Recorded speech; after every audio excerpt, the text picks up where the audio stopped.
All right, so today we're diving into a book that I'm sure most of you have at least heard of. A book that's been a staple of childhoods for decades now. Exactly. The Very Hungry Caterpillar. Yeah. But what's interesting about this one is it's not just beloved by kids, it's actually sparked some pretty heated debates among adults, too.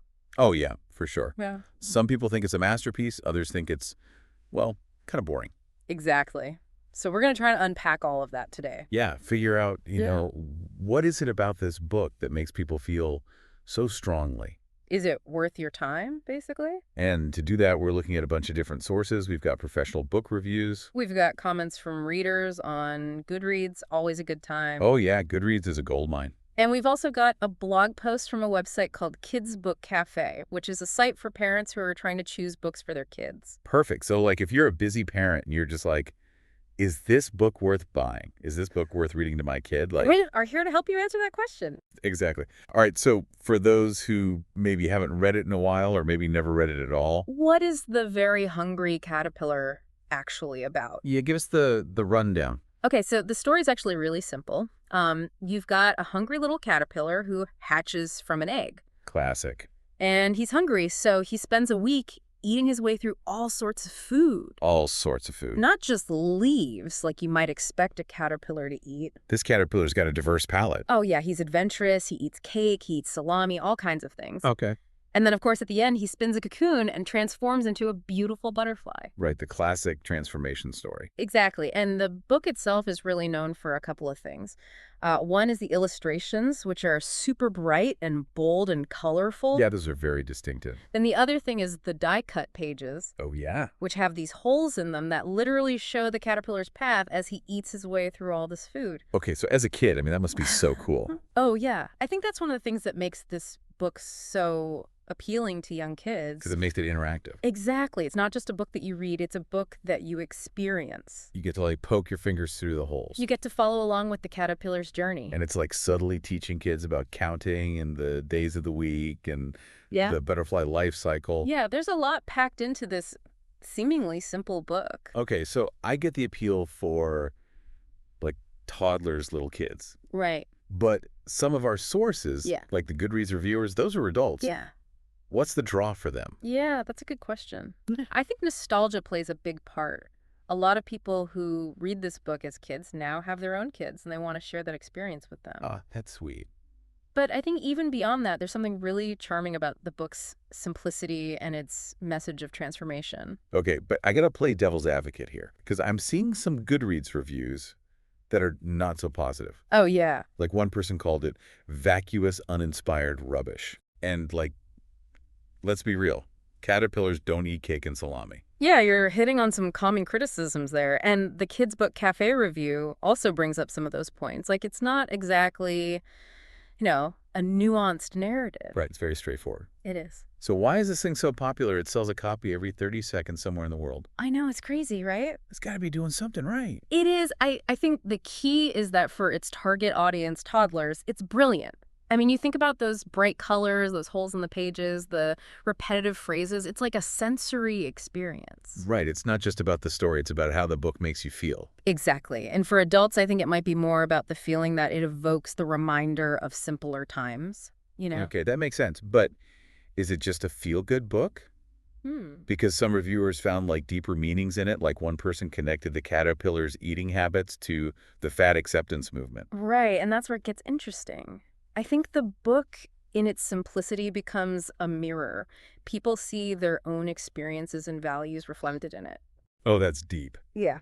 All right, so we've got this seemingly simple story that sparked all these different reactions from people. Yeah. It's pretty amazing. I mean, that alone makes it worth digging into, right? Totally. It makes you wonder, what is it about this book that makes people feel so strongly one way or the other? All right, well, let's unpack that then. Let's do it. So we've got this seemingly simple story that sparked all these different reactions from people. Yeah, and it's more than just reactions. It's become like a full-blown cultural phenomenon. Oh, yeah. This book is everywhere. It's been translated into over 60 languages. It's sold millions of copies. I mean, it's even got its own theme park attraction. Okay, so what is it about The Very Hungry Caterpillar that's made it such a global sensation? Wait, for starters, I think it really nails its target audience. Like for toddlers, this book is a home run. Yeah, I can see that bright colors, simple shapes, those holes in the pages. Exactly. It's like it's engaging their senses on every level. It's like a sensory playground in book form. Right. And I think for adults, it might be more about the nostalgia factor. Like a lot of people who read this book as kids now have their own kids and they want to share that experience. Yeah, pass it down to the next generation. Exactly. But nostalgia can only take you so far. Some of the reviewers we looked at thought the story was pretty simplistic. Yeah, one person even called it vacuous, which, yeah, not exactly a glowing review. No, not really. So how do we explain its enduring appeal if the story's so simple? Right. Like, what's the secret sauce here? Well, I think it's that the book, despite being simple, taps into some pretty universal human experiences. Like, we've got the transformation theme, caterpillar to butterfly, Oh, yeah. which resonates with anyone who's gone through big changes. And let's be real, we're all constantly changing and evolving throughout our lives. Yeah, no matter how old you are, you're always going through some kind of transformation. Exactly. So I think that theme really speaks to people on a deep level. Okay, I can see how that would resonate with adults. But for toddlers, I'm not sure they're grasping the whole metaphor of personal growth and transformation. Right, their world is much more immediate. It's about basic needs and actions like eating, sleeping, exploring. And that's exactly what this book is about. Right, the caterpillar eats, he grows, he changes. It's a simple concept, but it's deeply relatable to a young child. So you're saying the book kind of mirrors their own experience back to them in a way that's both familiar and exciting? Exactly, and those die-cut pages with the holes that get bigger as the caterpillar eats, that's pure genius. It's so clever. Right, it's not just looking at pictures, it's interactive. It makes them feel like they're part of the story. Yeah, it's like they're helping the caterpillar eat his way through the pages. Exactly. So we've got the bright colors, the tactile elements, the simple, relatable storyline. It's like Carl designed this book to be a sensory feast for young children. He absolutely did, and I think that's a big part of why it's been so successful. It's a book that engages children on multiple levels. It's fun, it's interactive, and it subtly introduces important concepts like counting days of the week, the life cycle of a butterfly. It's like sneaking in some education while they're having fun. Exactly. You're not Yeah. hitting them over the head with it, but they're still learning. Okay, so we're starting to understand why this book is such a hit with kids. But what about those adults who are still arguing about its merits? Some see deep meaning, others find it utterly shallow. How do we explain such drastically different reactions? That's where things get really interesting. I think it comes down to the book's simplicity. The story is basic enough that people can project their own ideas onto it. Oh, okay, so it's kind of like a Rorschach test. Exactly. You see what you want to see in it. And I think that speaks to the power of the book because it sparks conversation, it challenges people to think differently, and it allows for multiple interpretations. So like one person might see it as a celebration of fat acceptance, while another person sees it as a cautionary tale about overindulgence. Right. And both of those interpretations are valid because the book itself doesn't dictate a single meaning. That's a great point. It's not that the book is trying to be profound. It's that its simplicity allows for profundity. Exactly. It's like a mirror reflecting the reader's own thoughts and experiences. And I think that's one of the reasons why it stood the test of time. It's a book that can be enjoyed on multiple levels, and it continues to resonate with people of all ages. So we've got this seemingly simple story about a hungry caterpillar that sparked deep philosophical debates and captured the hearts of millions. It's a cultural phenomenon, a merchandising juggernaut. There's even a theme park attraction. I know, it's crazy, right? What is it about this particular caterpillar that has burrowed its way into our collective consciousness? Well, I think a big part of it is that the book transcends cultural boundaries. Like, the story is so basic, so primal, that it resonates with people from all walks of life. It's been translated into over 60 languages, and I bet you could hand this book to a child anywhere in the world, and they would understand and enjoy it. That's a powerful thought. It's like Carl tapped into something fundamental about the human experience, something that connects us all, regardless of language or culture. He absolutely did. And then there's the nostalgia factor we talked about earlier. This book has been passed down from generation to generation, creating a shared experience that connects families and communities. It's become a part of our collective memory, a symbol of childhood and simpler times. Like a cultural touchstone that everyone can relate to. Exactly. And let's not forget about those illustrations. They're so unique, so bold and colorful. Even people who aren't crazy about the story itself often comment on the beauty of the art. Yeah, they're definitely eye-catching. And I think that visual appeal is a big part of why the book has been so successful as a brand. You're talking about all the merchandise, the TV shows, the theme park. Exactly. It's amazing how this one little caterpillar has spun such a massive web of cultural influence. It's like he's created an empire. He has, and it's a testament to the power of a simple story well told. And a reminder that sometimes the most profound ideas can be expressed in the most unexpected ways. Absolutely. All right, so we've talked about why kids love The Very Hungry Caterpillar. We've talked about the nostalgia factor for adults. But let's say you're someone who didn't grow up with this book. You're not a toddler. You're just hearing about it now. What's the argument for actually giving this book a read? I think that's where you start to look at the book as a piece of art. Yeah. Yes, the story is simple, but there's a real artistry to how Carl takes these basic actions, like eating and growing, and makes them feel wondrous. Okay, so it's like he's taken this tiny little world of a caterpillar and he's making it epic. Exactly, yeah, like he's zoomed in on this tiny little experience and made it feel universal. And it kind of ties into that idea of finding magic in the ordinary.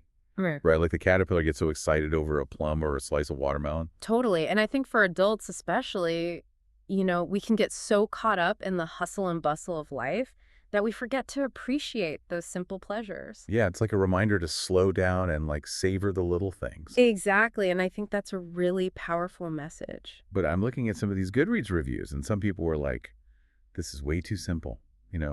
I wanted more depth. I wanted to know what the caterpillar was thinking and stuff like that. Yeah, and I get that. If you're looking for a complex, character-driven narrative, this isn't it.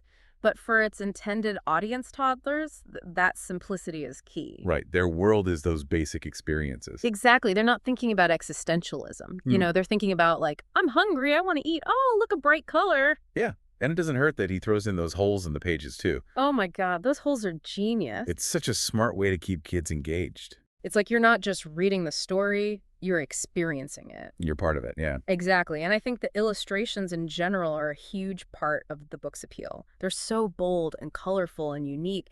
It's almost like folk art. Yeah, they're definitely not your typical cutesy illustrations. No, and even the adults who, maybe weren't that impressed by the story itself, they still commented on how beautiful the art was. So it's like it works on these multiple levels. Kids get the sensory experience.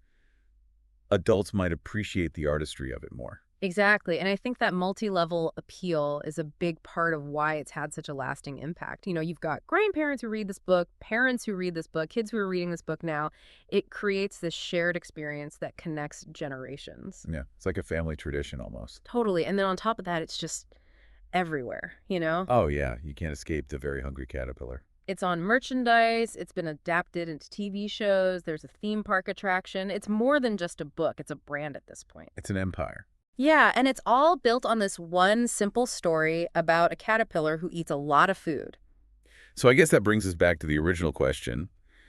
Is The Very Hungry Caterpillar worth your time? I think if you have young children, it's an absolute must-have. It's a classic for a reason. It's fun, it's engaging, it's a great way to introduce kids to the world of books. And even if you don't have kids, but you're looking for a quick nostalgic read, I think it's worth checking out. Definitely. But if you're looking for a deep, complex narrative with, lots of character development. You might want to skip this one. Yeah, probably. Simple story, complex legacy, that about sums it up. Pretty much. Yeah. And I think it leaves us with a really interesting thought to ponder, which is, this book about a caterpillar eating his way through a bunch of food has sparked more discussion and debate than a lot of serious literature out there. That's a great point. And it makes you wonder, what does that say about the power of simplicity? Maybe sometimes the simplest stories are the ones that resonate the most. Maybe. And maybe it's not so much about what the story itself is telling us, but what we bring to the story as readers. Yeah, like our own experiences, our own interpretations. Exactly. So if you're curious about The Very Hungry Caterpillar, give it a read.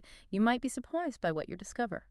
And who knows, you might even rediscover the joy of seeing the world through the eyes of a very hungry caterpillar. And that's it for this deep dive into The Very Hungry Caterpillar. We hope you enjoyed it. Thanks for listening. And until next time, happy reading.